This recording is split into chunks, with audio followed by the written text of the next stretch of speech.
morning and welcome to my channel. My name is Dr. Rachel Tapman and my channel is for anybody who cares about language technology and other people. And today we're going to talk about both of those things. So we're going to be reading the paper for and just sort of like, chit-chatting, talking about, I'll be reacting, you're free to react as well, I guess, the NLP Community Metasurvey. And I will say, I think the name is misleading because what they're specifically looking for is to understand what do NLP researchers think other NLP researchers think about controversial NLP issues, which should be meta community, right? It's the community about the community. It should not be Metasurvey, which is a survey about surveys, right? So just tiny gripe with the name. I don't want you to feel misled. We're going to be talking about what the community thinks about the community. So I would call it, again, the NLP Meta Community Survey, but not my project. So, yes, and just sort of general background to this. It'll all be in the paper as well. And the website that I'm looking at right now, I'll give you the link if you would like to also check it out, is nlpsurvey.net. And also, if you, I talked about it on my channel a couple times, so if you participated in the survey, then you had the option to donate $10 to a particular nonprofit charity, and these were the ones that were donated to. So that's a little bit of a background. Let's talk about, I think, wow, it saved my place in the PDF. That's surprising. Let's start by talking a little bit about who is involved in this. So you may notice if you watch my channel a lot that often when I talk about a researcher, I will often mention their institutional affiliation as well. And I think that's particularly useful in a global research community because it tells you, probably physically, like what country / city a researcher is in, but also, the general amount of resources that they have access to, who they might know if you're involved in the community, etc. So actually right now, since I'm talking about it, I should disclose it. I have 2 teaching contracts right now, one with the University of Michigan and one with the University of Washington. I'm pretty sure I need to do paperwork today. Anyway, so technically right now I have 2 institutional affiliations with UMich and UW, University of Michigan and University of Washington, and then a third with my company that, my LLC that I do my YouTube channel through, which is Making Noise and Hearing Things. So that's the name of my blog. Anyway, a little bit of a background. So this particular survey was done by Julian, Michelle, or Michael, I'm not entirely sure which it is. Feel free to correct me if anyone knows in the chat. Ari Holtzman, Alicia Parrish, Aaron Mueller, Alex Wang, probably. Apologies if that's wrong. Alicia Chen, Divyam, Madaan. I know my vowels were wrong in that. I'm sorry. I have a very hard time producing length distinctions. Okay. That pause was just to see if you were getting some of the wonderful background noise that is in my environment right now, and it looks like not. Nikita, Nangia, again, apologies if I say anybody's name incorrectly. Richard, Yuanzhe, Phang, or Phang, perhaps? Jason, Phang, that's probably Phang. And then Samuel R. Bowman. Hey, here I am, done with Scrum, woohoo! For all of our agile friends. Also, if you didn't know, yesterday was Labor Day in the United States. I know it's usually celebrated in May 1st worldwide, but in the United States, it is the first Monday after the first Sunday in September, I believe. So it was yesterday, which is why Monday things are happening today if they were being done by Americans. And Julian was at, you can see he has 2 affiliations, was at the University of Washington, which I have an institutional affiliation with. We may have met once or twice. I'm not in Seattle anymore. And also the Center for Data Science at New York University, and I'm pretty sure he's going there. I I don't know, it's important to know about people and where they are and what their affiliations are. And as you can see, this is, in terms of like a research collective, is pretty localized. It's mostly in the East Coast, because of course Julian has that split affiliation, and yeah, East Coast of the United States, because Hopkins is in Raleigh? Maybe? I can look that up. That's knowable. Oh, interesting. I didn't know that Canada had the same Labor Day as the US. Hi, Hector. Also, AM, as someone who was a grad student, take the holidays. If other people are taking a holiday, you take a holiday too. I got really burned out in grad school because I didn't do that. Where is John Hopkins? Watch it be in like Jersey or something. Blah, blah, blah, blah. Baltimore. Okay, not in Raleigh. Yes, so very concentrated in like the upper northeastern part of the US, which doesn't mean their respondents will be there, but that, you know, just to know about the researchers. All right. So just some backgrounds about why they were doing things. They were trying to get basically a feel of the community, and just some, you know, some additional information for different things. Oh, I also should say, I think they did most of their solicitation of respondents on Twitter, and also maybe at an ACL conference. Baltimore, thank you, Hector. Yes, not Raleigh at all. Raleigh is in North Carolina, which is well south of Maryland. Maryland is north of Virginia. Raleigh is south of Virginia.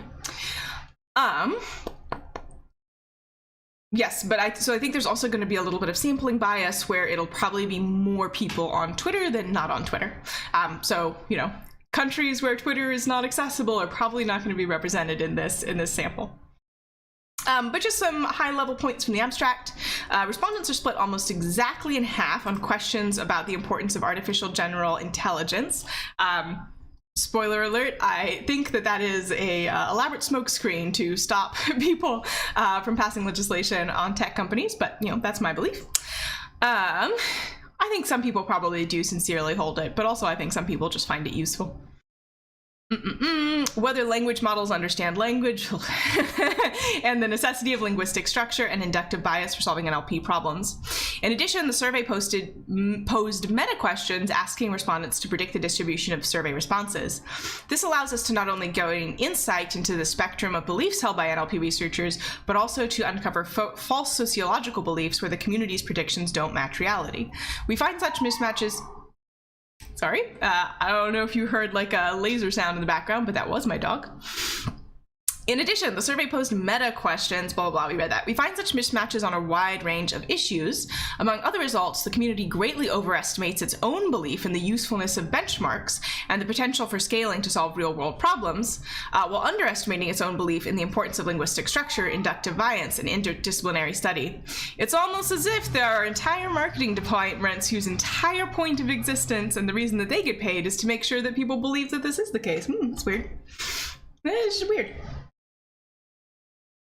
Okay. So just some introduction about what they're asking. Faiza, hello, welcome back to the stream. It's been a really long time, but it's good to hear from you. Those of you who watch this Raza streams may be familiar. All right.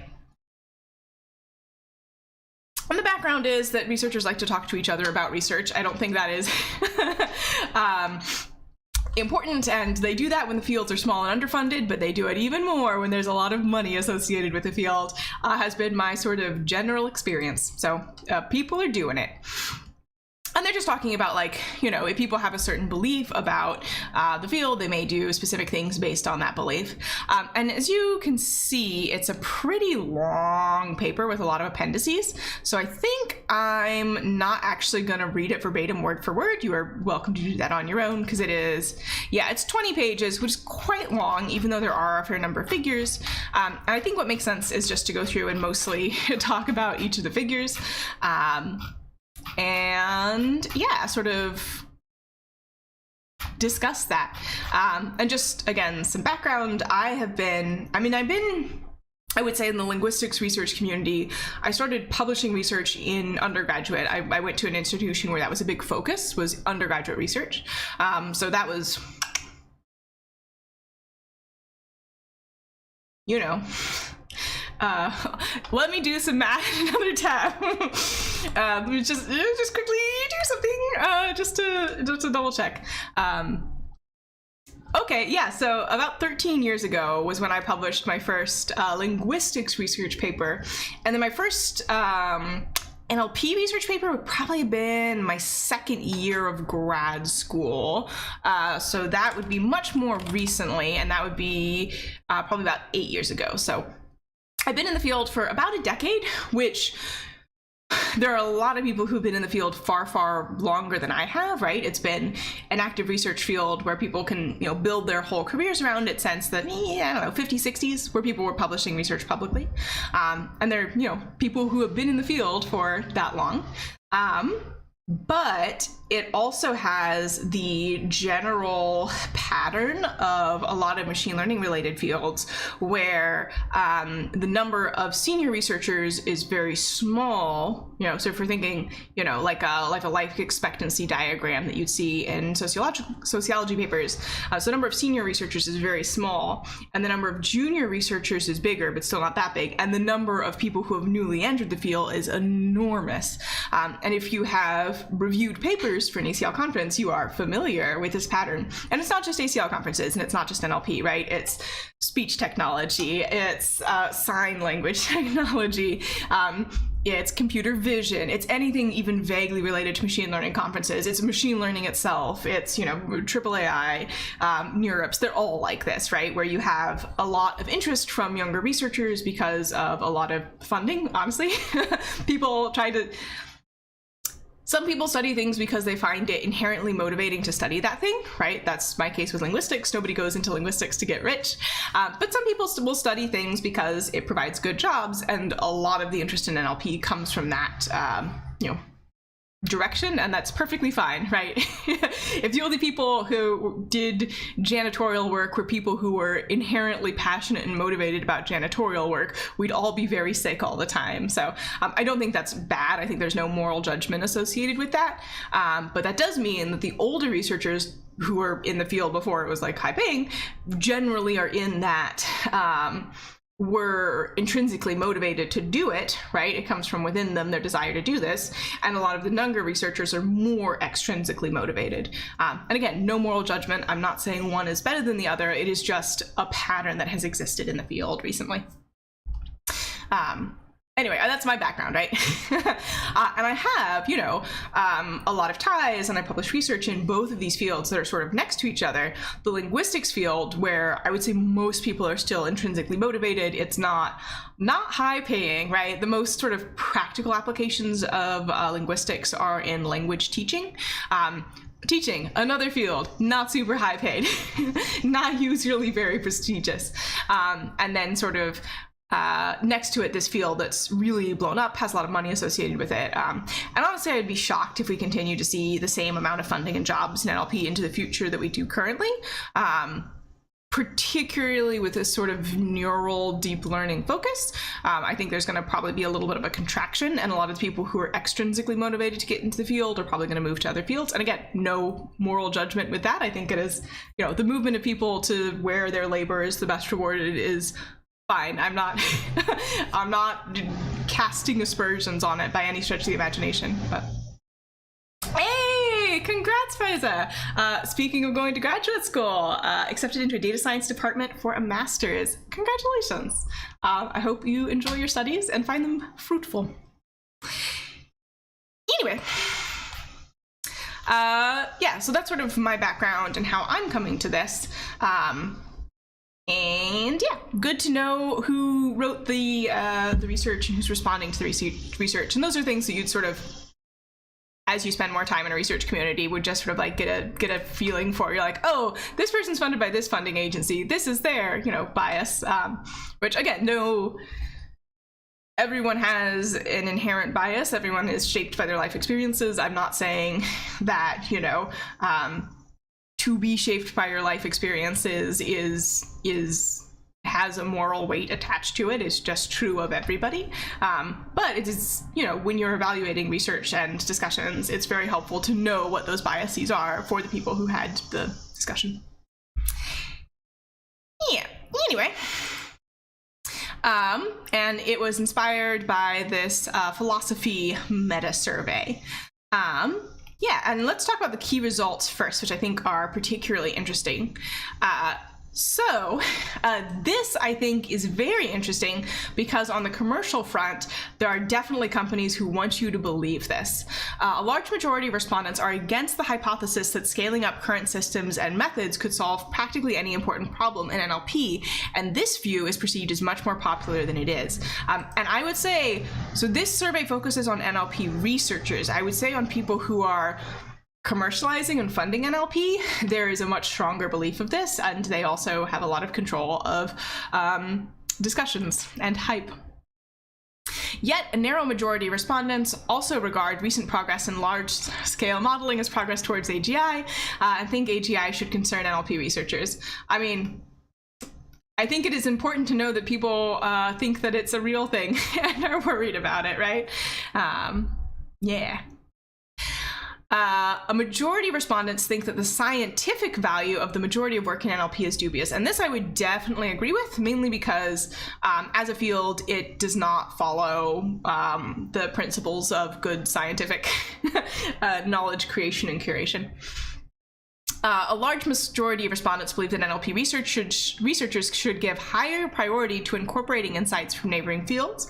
I would say collaborating with neighboring fields personally, and greatly underestimate the number of NLP researchers that share this belief. And I would say this sort of community belief probably comes from people who've tried to publish interdisciplinary work. So interdisciplinary means drawing on more than one discipline. So for example, if I have NLP work that is also linguistic in nature, right? The difficulty there is that most publishing venues are not interdisciplinary. So the one that is in linguistics is actually SCIL. I'll pop that up so you can hear a little bit about it. So that is Society for Computation in Linguistics. Go. And their call for papers are actually open right now. And this is specifically just like run by people in NLP and also linguistics. So this is a place where you could genuinely publish interdisciplinary work. And I'll pop this link in the chat as well. But hey, Docking, hey, old player. The challenge of publishing interdisciplinary work is that you generally have to pick a publication venue that belongs to one discipline or the other, or if you're doing multidisciplinary work, one of the many disciplines that is involved in it. And the work will be held to the standards of one of the fields and also the standards of the other fields, right? If the review process is robust enough to include, you know, interdisciplinary reviewers. And sometimes those standards are contradictory. So as an interdisciplinary researcher, you have to pick which ones you're targeting. And it is excruciatingly difficult to write a good linguistics paper that is also a good NLP paper. It is excruciatingly difficult to write a good biology paper that is also a good NLP paper, right? You are really, you know, no man can serve two masters, as the saying goes, and you really, like, eventually you're going to have to pick one, or you end up with something that's sort of a poor example of both of them if, you know, your standard of quality is how well does this adhere to disciplinary norms. And as a result, the really frustrating thing is, even though I think interdisciplinary work is super important, and, you know, I did it, I was penalized for it in my job search when I was trying to get a faculty position, because people would be like, well, it's not great linguistics or it's not great NLP, because I was targeting projects to different fields, and it is very, very difficult to get hired as an interdisciplinary scholar and then to get tenure as an interdisciplinary scholar, and I just couldn't do it. So I agree that it's important. It is not it is not rewarded, shall we say, in the current, I'll make this a little bigger, in our current sort of research paradigm. Yes. Large majorities of respondents believe NLP research has had a positive impact on the world, and I'd agree. If you watched my video on my channel about my top 10 favorite language technology projects, I think is what it's called. I use natural language processing products every single day. They make my life significantly better. They've allowed me to like attain the level of educational attainment that I have, and they've really supported me in my disability. I'm dyslexic. I mention that a lot, but you may not know. So yeah.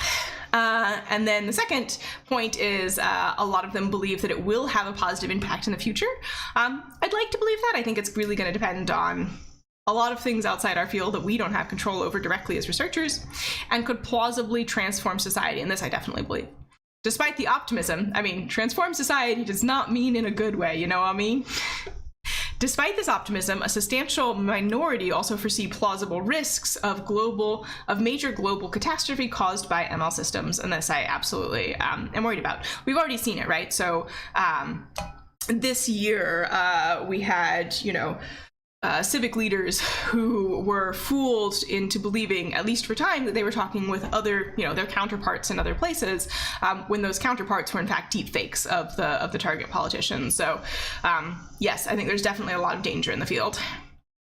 A plurality of respondents thinks the most influential areas of advances in the next 10 years will be in problem formulation and task design, as opposed to hardware and data scaling, which respondents believed would be the most popular option. That is interesting, and I definitely agree. I think asking better questions is always more important than doing the thing that you have been, but more.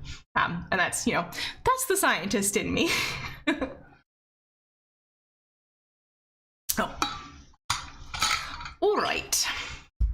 So those are sort of the main points or some key results from the survey, and we'll go through and look at the figures. It is worth noting that our results are descriptive, not prescriptive, as these issues cannot be resolved by majority vote. Center that. By necessity? Is this how you spell necessity? Sorry, I'm just gonna double check that. It is. Wow, that looks deeply wrong. That looks like a non-word to me. By necessity, we are covering a subjectively chosen set of questions and reducing many complex issues into simplified scales. But we hope that these results can create common ground for fruitful discussion among the NLP research community. Also, a point that has occurred to me is, I hope this includes like non-English languages. Like, this is the most important thing. I do genuinely think that's the biggest problem in NLP right now, is that we are too focused on English, and most people don't use English. And I think that as a field, the biggest impact that we could have is to, bring in researchers who are interested in working on one of their languages, and then give them the tools and support and resources they need to build things that are important and impactful for their communities. Notice that I didn't say that the most impactful thing that we can do is for, native English speaking researchers to go into other countries and be like, I know what you need and I have built it. Here you go. By the way, everything you do using this will be tracked and sold. That's not it. That's not the most important thing, right? Increasing language technology access means increasing access to the ability to build the language technology while preserving community self-determination.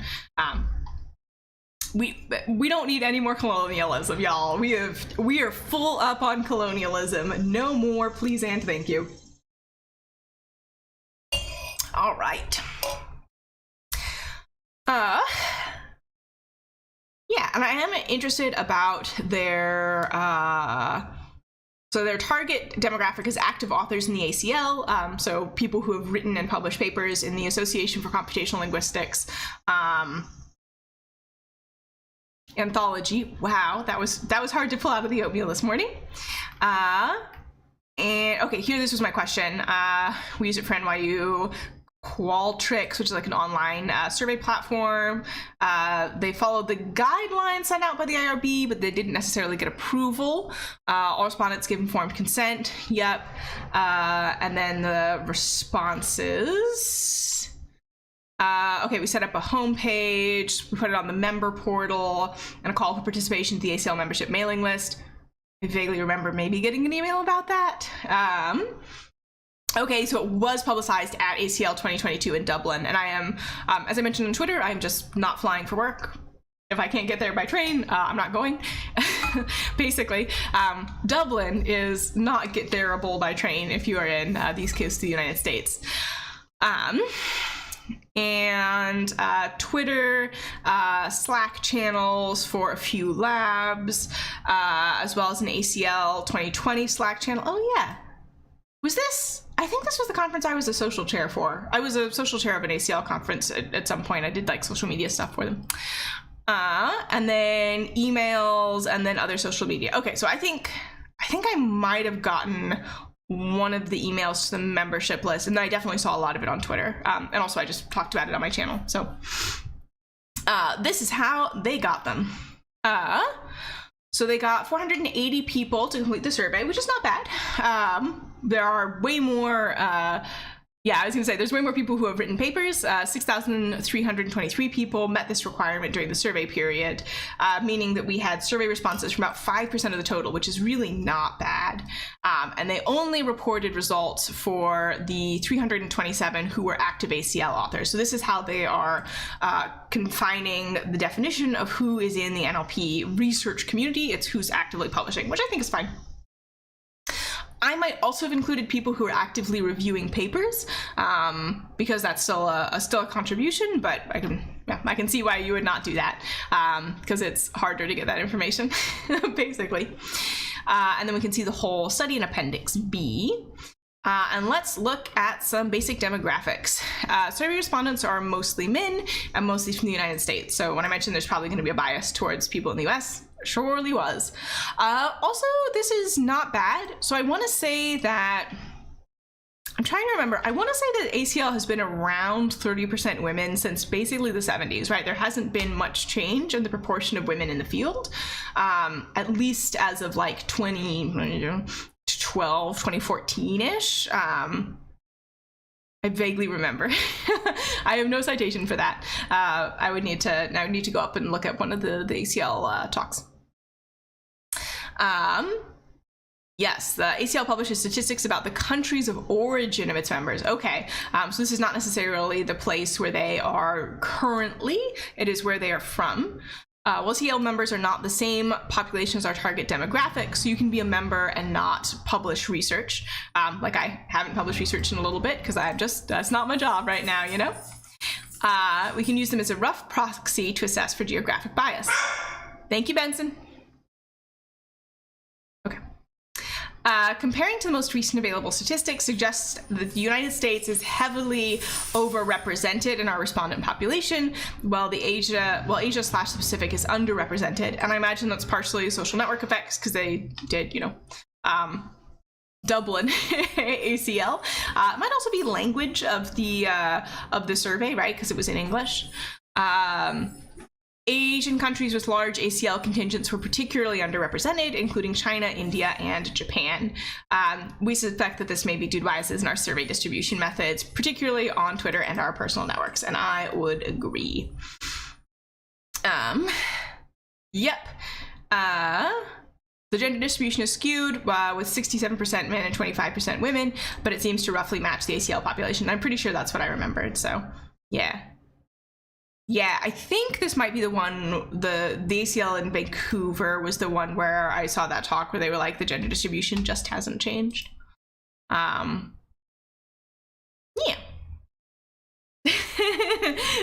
Am says, can you reiterate Benson's take on the paper? I'm not sure I got his comment.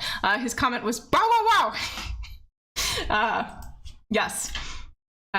And I would say in general, his feeling on research papers is that as long as they don't come near the door or look dog-shaped, he's fine with them. Hey Benson, you wanna come say hi?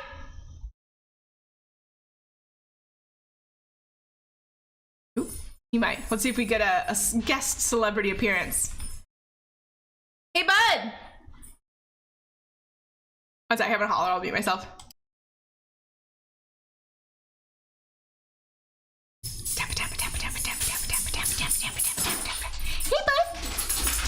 All right, can we go on stream? Yes. Okay, hop up. Whee!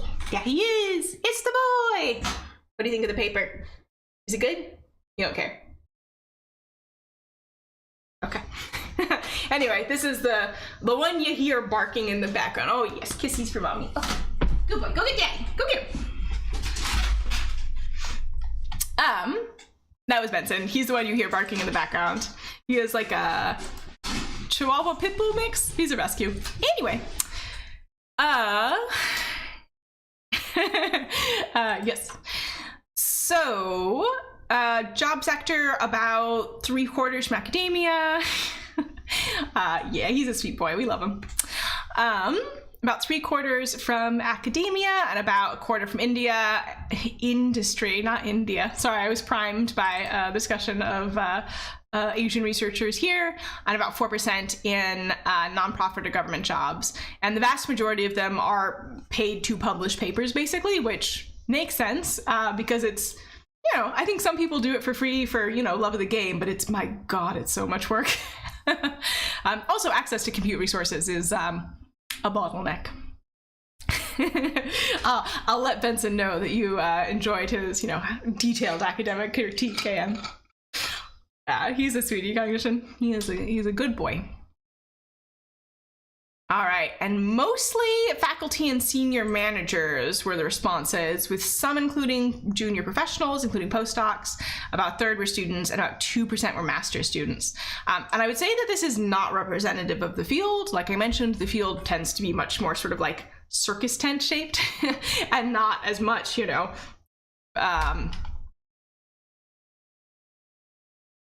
like the big flat wine glasses. It's for a particular type of wine. I don't really drink. It's shaped like this and not like this if this is the amount of time that you've been in the field, and from the center axis is the count of individuals. Excuse me. I think they're called like tree plots. Anyway, it's a specific type of population graph that I'm referencing.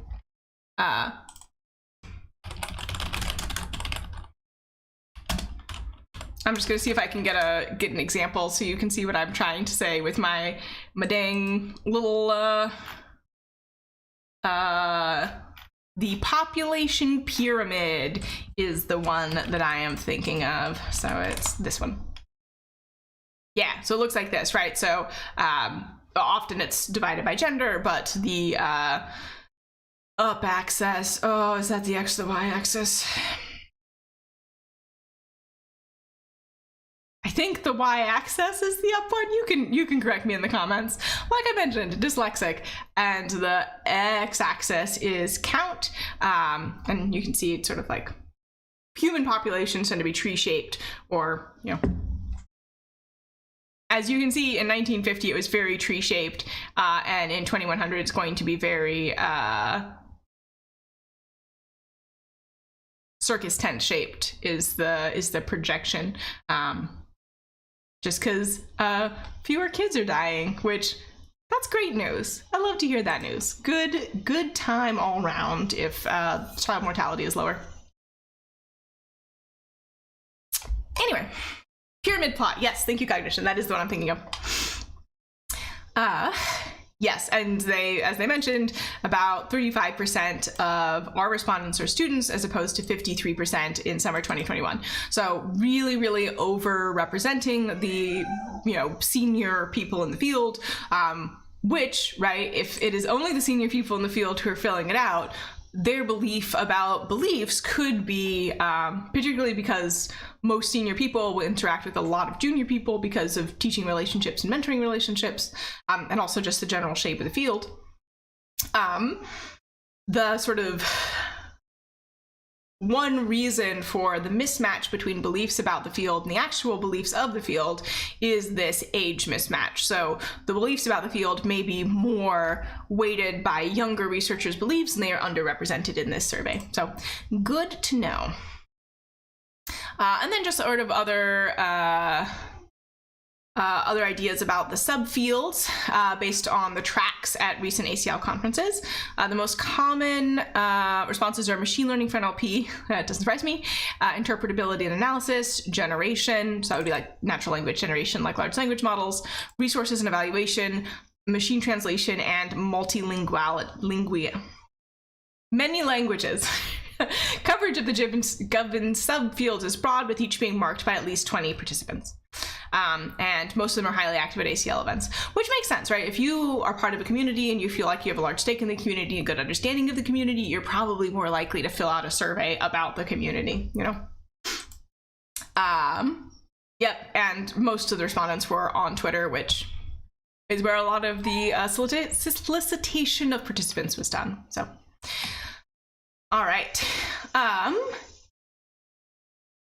This first one was about whether people agree or disagree, and these are all the questions. So let's just go through and look at the results rather than going through all the questions. So first of all, we have question 1. Private firms have too much influence, or sorry, 1-1. So private firms would be things like OpenAI, DeepMind, Google, Facebook AI Research. I would say Apple Research has negligible influence on the field because they don't tell anybody anything. Famously very secretive over at Apple, which, you know, it's just a reflection of their company culture. Amazon does research. I mean, basically any big tech company you can imagine is probably funding ML research. And they're overwhelmingly sort of dragging the field towards commercial interests. Which I think it's good to think about things that are useful, but things that are useful and things that are commercially viable are not necessarily the same set of things. You know what I mean? And I would agree. Yeah, I think that, you know, I've mentioned some of the institutions, in particular OpenAI. If any of you work at OpenAI, it's fine. But it's, should not be dictating what is useful in the field when the majority of people who will be using the products and influenced by them have no say in Silicon Valley tech policy. Yep. And what's this little green doodly-oot here? Let's see. The gray bars show the relative population. What does the green bar mean? Am I dumb? The fraction of respondents who agree with the position out of all those who took a side. Oh, I see. It's just the sum of agree and weakly agree. Gotcha. That makes sense. I probably could have just looked at it with my eyes and figured that out. Industry will produce the most widely cited research. People strongly agree, which, I mean, people like to talk about big models and who has the money for big models. I'll give you a hint. It is not small nonprofits. It certainly isn't institutions of higher learning. The NLP Winter is coming in the next 10 years. This is surprising to me because I would have expected people to strongly agree with this. So there's a general pattern in machine learning research in general, where there'll be some breakthrough, people get really excited about it, there'll be a lot of like hypey fluff pieces in popular media, and then the promises of the technology don't pan out and the money all dries up, and then, you know, rinse and repeat. So like Sherdlu and Block World was a big one. Eliza, sort of that time period was a big one. And there've been like, I think there was one around the .com bubble. Let's see. I'm going to be honest, I know more about the history of linguistics as a field. Is there like a nice, I'm on the Wikipedia page for AI Winter. I'm looking for if there's like a nice little graph. There ain't. Okay, well, I'm just going to pull it over so we have some dates in mind. There we go. Yeah, okay, yeah, so there was one around the .com bloom. So there was one, you know, very early in the 60s, there was one in the 70s, there was one in the 80s, and, you know, currently we're definitely in a super hypey phase. And it's interesting to me that, you know, people think that the winter is not coming. I don't necessarily know that it's coming for research reasons. I think it's coming for legislation regions that are going to dramatically curtail how commercially viable it is to do things like language modeling, which is the thing that people have heard about, which they'll get excited about. And then, you know, anyway, that's my guess. Oh, I see. Okay, so they think it's not going to be within the next 10 years, but they think it will be within the next 30 years. I mean, in the next 30 years, we're going to be in sort of like a hotter water for other reasons. I kind of feel like the field is just not going to be as important in that time period, but I don't know, maybe. Most of NLP is dubious science. Yes, 100%. The science in computer science is honorary, and the amount of NLP researchers that I've had the joy of interacting with who have a genuine, like, deep understanding of the scientific method and scientific argumentation is small as a proportion of the whole. Which is fine, right? Not every field has to be a science, but I think that there's a lot of people who think they are doing science who are in fact not. Which, like, it's fine, right? Science is a skill that you learn. Scientific training is like a specific type of training, and I don't think everyone, I would say maybe most people in NLP have just never had it. And that's fine. It's not wrong to not know science, but you should know that that's not what you're doing. You know what I mean? And then, oh, interesting. Author anonymity is worth it. So if you're not familiar, sort of one of the big, like, brouhahas in the field is that ACL review should be anonymous. So in theory, you shouldn't know who writes what paper.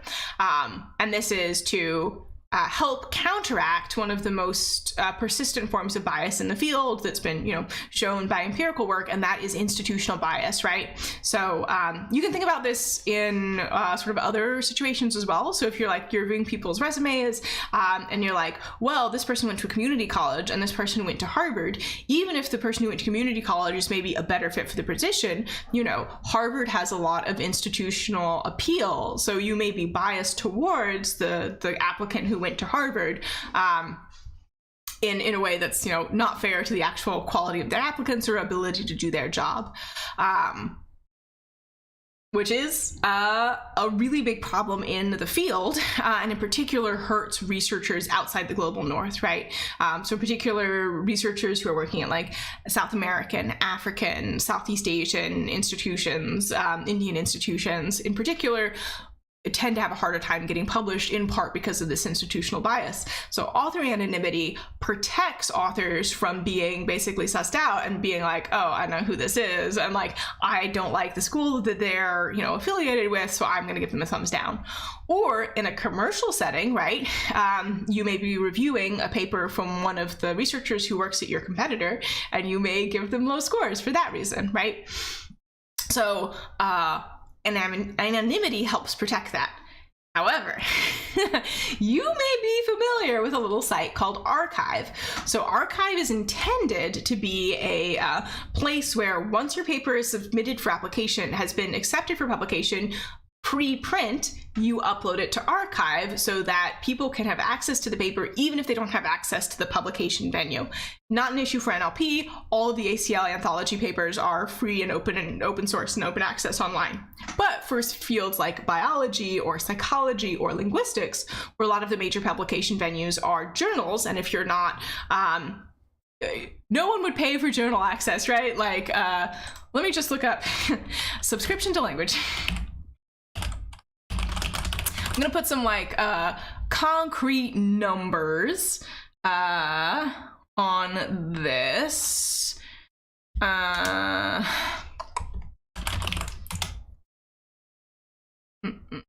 Okay, so if you want to subscribe to language, which is sort of like, or let's say language and cognition, I'm just going to show you how difficult it is to get access to a journal if you don't have institutional library access. So I want to, let's say, I want to subscribe to language and cognition, right?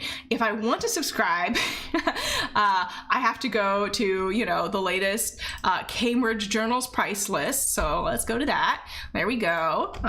Here's the price list. And, you know, if I want a book for research, it is $140. Course books, $215. These are ebooks. These are digital files. And, you know, if I want to buy a single, I think this Elements price list is for like a single paper, would be $115. And like, that's not in my price list. Okay, so this would be for, let's see. The journal's price list. you can download the full price list. Oh, it's an Excel file. Anyway, I don't want to open Excel right now. Shoot.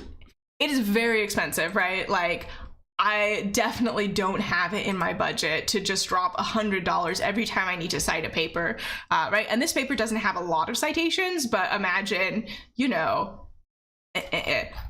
imagine that every one of these is $100, right?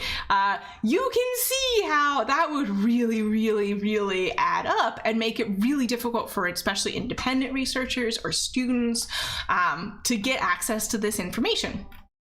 $100, right? And again, not a lot of citations, especially for something like a linguistics paper where you may have, you know, 10 pages of citations for a 20-page paper. So not great. Let's say, I think this is where we are, right? Yes. And the benefit of archive is that it allows you to share a version of a preprint, right? So not the final article with all the typesetting that the journal's done, but like a free version of that for people to have access to. But people are not using it for preprints. People are using them for work that has not been submitted or accepted anywhere, and they are uploading it with their names. So the issue there is I can just, you know, if someone submits a paper to ACL, it would be, especially if I was looking to read related papers and like double check their literature review and be like, okay, yeah, they've, you know, searched everything. If I'm like on Google Scholar, I may find the exact paper I'm reviewing. I know who's written it. And then, you know, all the biases associated with their institutional affiliation, or like perhaps those particular individuals are going to come up. And there you go. And for something like, you know, for labs that tend to publish by press release, right, where they have a new research project and instead of getting it peer reviewed, they tell the New York Times. DeepMind does that. OpenAI does that. FAIR does that. A lot of the big commercial labs do it because what they care about is like excitement and clicks and making the company seem cool and good and cutting edge, not necessarily the integrity of the research community. Like, if you got the BERT paper to review after Google had plastered the BERT paper over, you know, every NLP surface available, there's no way it could have been anonymous, right? There's just nothing you could have done about that. And of course, Google affiliation is, you know, prestigious. Oh, that's fancy. So there tends to be a positive association to these very large. Hello, yes. Do you need to be in my lap? Sorry, Benson's coming and just bothering me. Are you okay? Wag, wag, wag. Yes, you're very cute. Yes, so that's him.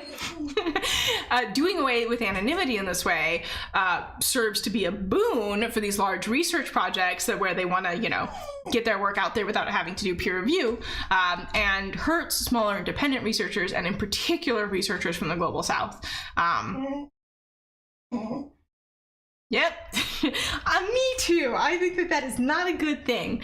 And the majority of respondents agree that that is good and important to preserve, but also some people don't. So anyway, it's been a big thing in the community, like whether or not you do that, and like, oh, you put your paper on archive before you submitted it or before the decisions were returned and blah, blah, blah. Big discussion in the field. Well, it opened anyway, even though I didn't want it to. The big Excel file with the prices. Let me see if I can get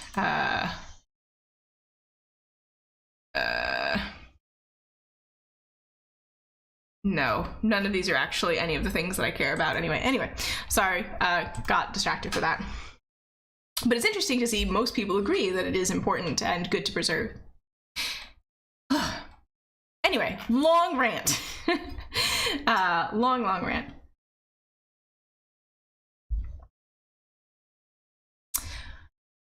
Yep. All right, next up. This is fascinating.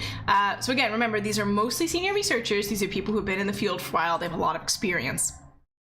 And most of them, the vast majority, strongly disagree with the idea that scaling solves practically any important problem, which, and I will say that I am not super deeply connected to the computer vision community, but kind of by choice, but my understanding is that it is much more common to believe this in the computer vision community than it is in the NLP community, especially given this. Wow, that's a big difference.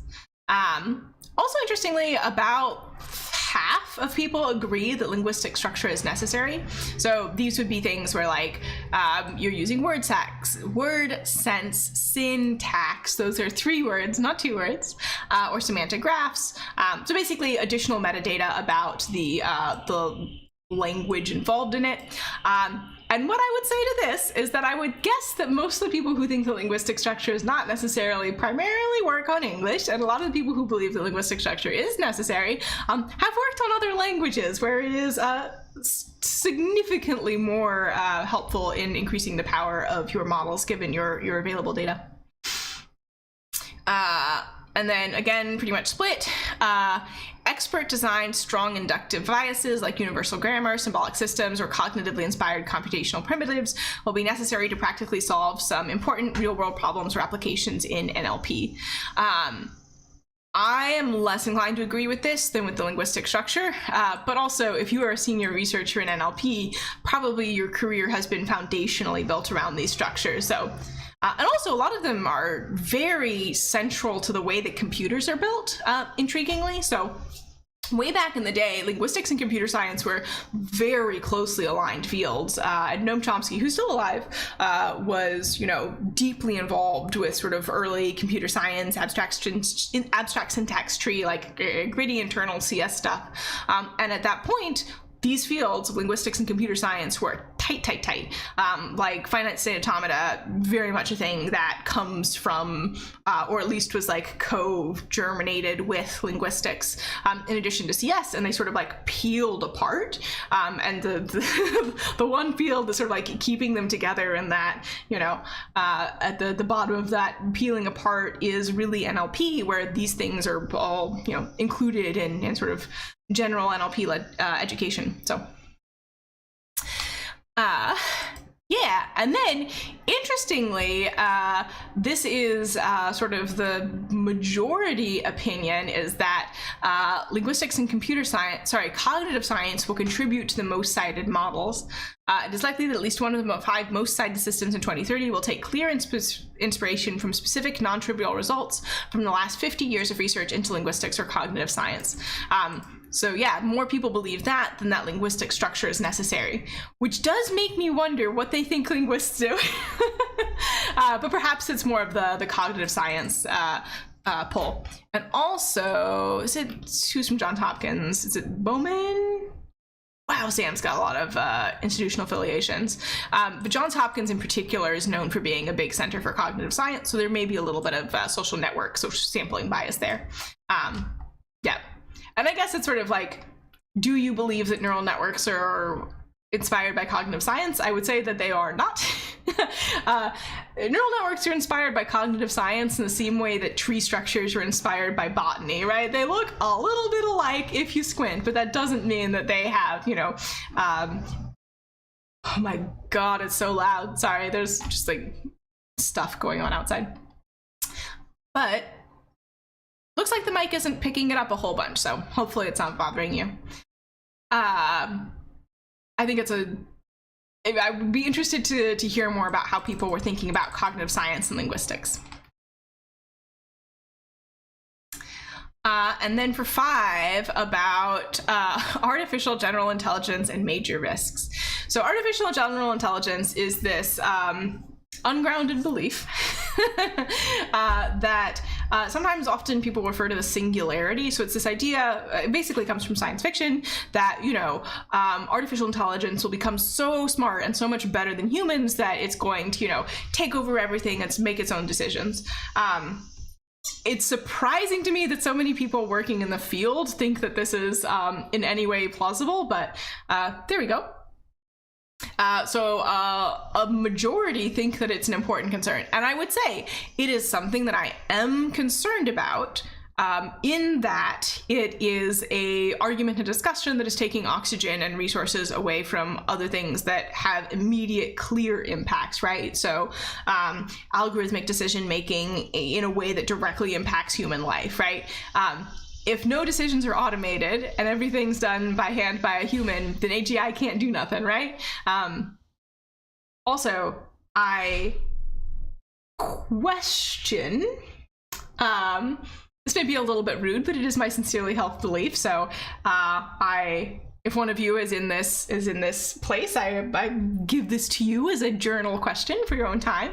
If you genuinely believe that AGI is both inevitable and an existential risk to humans, and you work in artificial intelligence research, and you believe that your work is contributing towards AGI, why? How are you internally, ethically defending this to yourself? And I don't know, maybe something you could ask Oppenheimer about. I don't think that it's actually as big of a risk as people make it out to be. I think, I talk a lot about the risks of systems and ethics and what I'm worried about. It's not this. But yeah, I'm always puzzled by people who genuinely believe that AGI is coming, inevitable, dangerous, and continue to work towards it. Like, why? If these are your genuine, sincerely held beliefs, what are you doing? What are you doing with your life? It's like a climate activist working for Exxon. Like, what? How are you justifying this to yourself? What's your internal life like? I'm curious. Anyway. Yeah, I'm definitely in the disagree camp here. And, not a small number of people believe this. Cognition says the basilisk will eat me otherwise. Yeah, it's almost as if there's some sort of ethical parallel to believing that you're part of a system that you can't change, that you know is morally wrong, that you continue to be a part of, and are aware of that. And I guess whatever lets you sleep at night. The clear ethical parallel there is slavery. I think it's a Thomas Jefferson quote. Thomas Jefferson was a horrible human being. Let me just put that on the table to start with, where he's like, well, slavery is like a wolf holding a wolf by the ears, right? Like, if I let go, it might hurt me. And it's like, well, okay.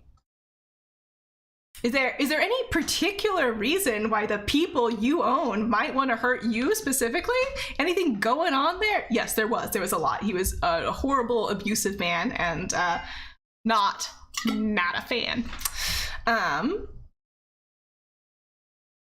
Anyway, just something that's out there. And then strong agreement that AI could soon lead to revolutionary societal change. And this I absolutely agree. Like, already happening, automated decision making, surveillance, right? AI as applied to surveillance is like. So y'all remember when Edward Snowden was like the NSA is tracking Americans' phone calls, and people didn't like that. And then you all remember how last week it turns out that any police department in the United States can buy precise location data from anyone in the United States from this company that's based in Richmond. Remember that? Yeah, the ability to collate and extrapolate patterns from and make inferences from data at scale absolutely will have huge societal change. I don't think there's any disagreement with that. Michael Ayla says, lol, yeah. And I will say, sorry, as a Virginian, the history of stuff comes up a lot. If you don't know, one of the first settlements in English settlements in the United States happened here in Virginia. And one of the excuses that'll get thrown around a lot is oh, well, it was the time. Very famously, Patrick Henry, one of the founding fathers, was an abolitionist. People knew it was wrong, and they did it anyway. And anyway, just gets me upset when people are hero worshipping horrible humans. Yeah. Cognition says, seems to me, even if you believe AGI is likely, that proper focus on practical ethics in AI now will set us up for success in dealing with alignment when we get to that point. Yeah, great point. Good point. Also, again, a lot of the discussion that I see around alignment and making this seem like the core problem of our times is from people who are directly benefiting from that discussion, right? Who are getting millions of dollars of funding to work on their thing that they say will save the world. And I think my work is important. I think language technology is important. I think it, affects people. But if I had millions of dollars and we're what is the single most important problem that I can provide this money and support to? AGI would not be on the list, right? On the list would be climate change, healthcare, the pandemics, But I understand that my ethical principles are not everybody's ethical principles. Yeah, and as you can see, like most people are like, I don't think it's going to cause a nuclear level catastrophe. It's not an existential risk to humanity. So, yes. And then if we look at language understanding, so this is interesting. About half of the community says that language models understand language. And it's just being like broadly defined as can understand natural language in some non-trivial sense. And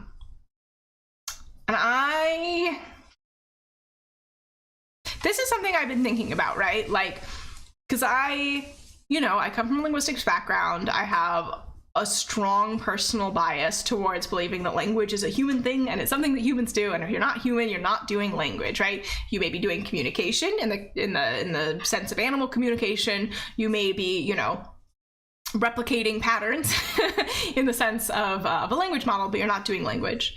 And I've been thinking a lot about what would convince me that actual language understanding is going on. And I think the specific thing that would convince me is if, with an extremely low error rate, I would accept under 0.5%, and also extremely robust cross-domain, cross-language accuracy, structured relationships in the text could be accurately extracted and modeled, right? So these would be things like, not just causative stuff, right? Not just like common sense reasoning, right? So common sense reasoning would be things like Alice pushed the vase off the table. The vase is broken now, right? Would be like, what's the effect of this thing happening, right? But that the vase is an object that was pushed by Alice. Alice is probably a human being in the class of things that are human beings. A vase is probably in the class of things that are like breakable, right? So, I mean, I'm not super big into like the Berkeley container stuff. Those of you who are in semantics will know about that. Otherwise, it is not that important. But I think that if there were a really strong, robust, very, very accurate ability to extract and relate relationships between nouns, I would even accept it if the verbs were included, right? To me, that would look like understanding, and we're just not there. And honestly, I don't think language models are going to get there. Yeah. And like, yes, I think that you could maybe get it in a very, very small structured way if the pattern that you're looking for is well represented in the training data, but I just don't think they're there. And that's what would convince me that there is, genuine grounded modeling going on. Or I guess groundable, it's not necessarily grounded. And I also don't think multi-model models can do that. And yeah, I think I'm in the majority here where I don't think that text-only evaluation can measure language understanding. So anyway, and then sort of future research problems. So here's the sort of the general beliefs. Most people think there's too much focus on scale. I absolutely agree. I talk about this all the time. Give me small models. I want small models that are extremely data efficient, right? And I'm talking the type of data efficiency where I can show you 2 examples and you give me the rule, right? Like extremely data efficient. Because sometimes you only have 2 examples. There's too much focus on benchmarks. Absolutely. Benchmarks are very, very narrow. They're very English focused. Even the ones that are multilingual, the non-English data, or the languages that aren't from the global north tend to be of extremely low quality. We talked about not the Bloom benchmark. We talked about the data set that I want to say AAAI, the Allen Institute for the AI2, the Allen Institute for Artificial Intelligence released, where like the non-English data was crap, right? Like, so I think we don't really have meaningful evaluation in a cross-linguistic setting. Oh, this is interesting that we're on the wrong track with model architectures. That is interesting, because I'm not opposed to transformer models. I think they have some nice qualities. I think, they can be part of a whole, much like language models. We're on the wrong track with language generation. The majority of research in open-ended language generation tasks published in the last 5 years is on the wrong track. The thing that continues to baffle me about language generation is we still don't have good evaluation. Some people are just doing stuff they can't measure and being like, it's good. Perplexity, it's good. Which, again, perplexity is fine, entropy is fine. They're not useful measures for humans. On the wrong track with explainable models. Interesting. A lot of skew, but also some people say yes, some people say no. On the wrong track with black box interpretability. Yeah, it'd be good to see more of this. So basically, like, why did the model do what it did? We should do more to incorporate interdisciplinary insights. Everybody said yes. Y'all gonna review those interdisciplinary papers? Yeah. Y'all gonna read in multiple disciplines? That's the sticking point. No one wants to read multiple disciplines, which, like, I get. It's a lot of time, and if you're coming from a computer science field and someone's like, here's the background you need for this basic understanding of a principle in sociology, and it's 800 pages, that may not be to your liking, but that is the disciplinary norm in social sciences. Yep. And then just sort of like other general questions about ethics. Most people think that NLP's past net impact has been good, and I'd agree. Like I said, I use it every day. It's opened up a lot of opportunities for me that would not have been available otherwise. The net future impact will be good. I think I would say neither agree or disagree on this, because I think it has the potential to be. I think that right now as a field, we are astronomically accelerating the rate of authoritarianism and surveillance in the world, and we should be thinking about that. It is unethical to build easily misusable systems. The majority of people agree. Oh, this 40% don't. Well, I've talked a lot about this, and I did a whole video about it, so I think you know which way I'm thinking. Ethical and scientific considerations can conflict. Most people say no. Ethical considerations can sometimes be at odds with the progress of science. Fascinating. So this, again, like I mentioned, that I think that a lot of people in NLP have not had a lot of scientific training. If you have done a lot of reading about science and like theory of science, science is a social activity that is done by a group of people together, right? And if the social activity harms the larger group of people, harms that group of people, or even the large society that they're part of, it's hard to argue that it's good science, right? I think it is interesting to me how many people in the ACL in particular think that you can decouple ethics and science in this way, and this suggests to me, again, like I mentioned before, sort of lack of scientific training. I would say for the majority of people working in sciences, ethical training is core to that discipline, like in humans, right? And of course, all language is humans. If you buy into my very linguistic belief that language is something that humans do. Ethical concerns mostly reduced to data quality and model accuracy. Okay, good. Most people disagree with this. Yes, I would agree. How you're using the model, wow, it matters. It is unethical to predict psychological characteristics. Most people disagree. Interesting. I would strongly agree that it is unethical. And I would say that we should probably not be predicting human level characteristics pretty much at all. And I've talked about this a lot. But it's also very interesting to me that about half of people agree, which is actually higher than I would have thought. So, cool. A lot of people agree that carbon footprint is a major concern. ACLs continue to be held in person, so take from that what you will. And then NLP should be regulated. And I get that people would not want to be regulated. It's coming, it's happening, there's nothing we can do about it, and we should be involved in that process. All right. And then discussions about where people think the most likely advances will come. Interestingly, data procurement is very low, which is surprising to me. I would disagree. I would think the data procurement is probably going to be more important. Hardware and data scaling, I think would probably be less important. Algorithmic improvements in ML, I don't know, middling. I'd give it the 3 rank here, and then problem formulation and task design I do think will be pretty important. So that's my thoughts.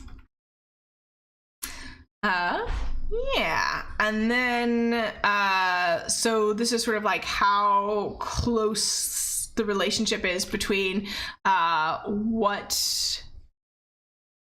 P2 question we have a number 2. Okay, so this is sort of like, can we cluster the beliefs of respondents, and are there demographic characteristics? So it looks like there is a lot of correlation between how much you agree or disagree across all. Let's see, so language understanding, there tends to be within this cluster, a pretty big cluster. But I'm not seeing any super strong patterns, you know? Basically there. There are some correlations.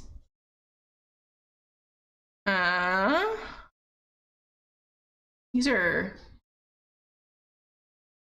interesting. So there's people who believe language models understand language are more believing in AGI and the promise of scale. And yeah, that makes sense. These are not super strong correlations. So I probably wouldn't read too much into this. And then interestingly, so here are the sort of correlations for demographics. So if you, interesting. So if you work in industry, you tend not to think that private firms have too much influence. Okay, that makes sense. Yeah. So if you don't work in the place where other people think have too much influence, you're like, nah, we don't have too much influence.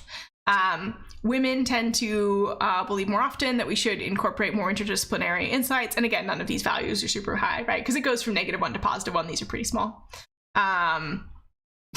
People from the United States who probably speak English, just to make a broad strokes claim, are more likely to say that multimodal models understand language and that language models understand language. Yep, that correlates with my gut instinct as well. The people from the United States who are probably working in and with English tend to overestimate the utility of language models. Men tend to be more optimistic about the future. Women tend to be more concerned about carbon footprints and linguistic structure. I'm sure they talk more about the way they were talking about gender. And people who are from underrepresented minorities are more worried about potential catastrophes from the use of language. Also, people who are in industry don't think that are less likely to think that interdisciplinarity is important. So interesting. Yeah, and then there's sort of the scale here.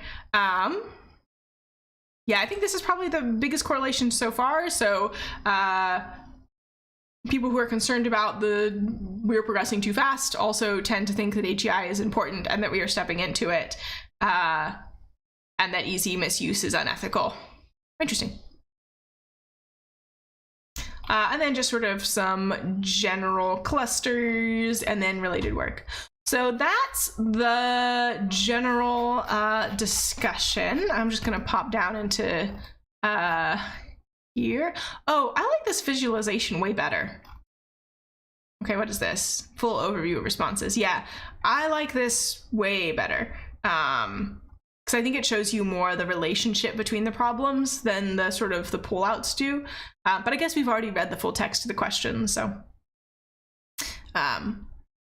Yeah, and then this one here is other answers. So insufficiently informed on the answer and question is ill-posed. Interesting. So people were more likely to say that they were insufficiently informed on these questions about the wrong track, where it's specific around a particular subfield, which I think makes sense, right? Not everyone works in every subfield.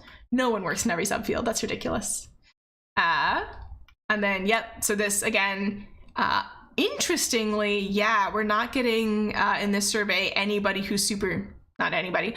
Most of the people that we are looking at are not super new to the field. So again, this sort of reflects that circus tent perfect pyramid graph shape. And they did not do a good job getting very young respondents or new to the field respondents, which also probably has to do with the fact that if people are very new to the field, they may not feel comfortable answering questions about it. Yep, really strong US bias, makes sense.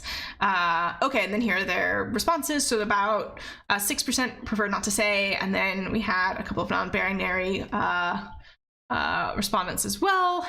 And about a third considered themselves to be a member of an underrepresented minority group in NLP. All right, and then subfields. Interesting. There's a lot more variety here than I would have thought, especially in speech. Used to be, oh, sorry, I'm a little bit off the screen. No one in NLP worked on speech, and it was very hard to get any speech work done, published in NLP. Way back when there was a lot of interdisciplinary like overlap, and then there was sort of like a branching, and then they sort of came back together. Probably around the time that Bell Labs was super active, as I imagine when that branching happened. At a guess, there was probably some animosity between individuals. I'm not super familiar on like the gossip from this lab that's been closed for a while, but very important to the field. Yeah, and most of them have been to a conference. And everyone has published something in the last 3 years. And yeah, most of them have a lot of publications as well. So yeah, interesting. Yeah, so that is the Meta Community Survey. I know they call it Metasurvey, but I'm gonna call it the Meta Community Survey. And if you are interested, I'll of course pop it in the chat one more time for you to go check it out if you would like. And we will be back on, that's pretty much everything I wanted to say about this. I think I had enough, just sort of discussion and reactions. Yeah, and I think the biggest problem with the survey data is this skew towards older researchers, which, I mean, they mentioned, I think they know. And I imagine if you looked at just younger researchers, you would get a pretty different view. And I mentioned that in part because I tend to work more with more people who are newer to the field, I think, than a lot of ACL researchers do outside of the classroom, just because I talk to a lot of like technologists in industry. And also a lot of people in industry do not have formal NLP education. They are just, they're doing their work, and then suddenly someone hands them a language data problem and they're like, okay, I'm doing this now. I think those folks tend to have a pretty different view of the field than the people who have, published 20 plus papers starting in 1980. But anyway, so before we wrap up for the day, wrong button. Before we wrap up for the day, I just want to say thank you to my coffee supporters. I really appreciate it. Also, I don't want to say something wrong. I was going to say I think today is the last day for the coupon code for the book, but I'll double check. If it's not the last day, I think I can change it so that it's still active today if you'd like a copy of my book, where I talk about sort of common mistakes in language technology. Yeah, so thank you to my wonderful supporters. I appreciate you all. You help make it happen. And we will be back on Thursday for our coffee chat, talking about stuff. And I feel like last week's was a little bit US focused, so I'm trying to make sure that it's not as US focused this week, because, again, most people don't live in the US, and I live here, and I care about it, and I know it affects everybody on account of the imperialism, but, I see what's going on out there, right? So thank you all for joining me. I hope you found this interesting, helpful, you learned something. Check out the paper if you would like. And I will be back on Thursday for coffee chat. And I'll talk to you then. We'll have some coffee and chat about it. Not the coffee, the news, the news stuff that we talk about. So have a great day. I'll talk to you later. Stay safe, stay healthy, and yeah, I'll see you soon. Bye.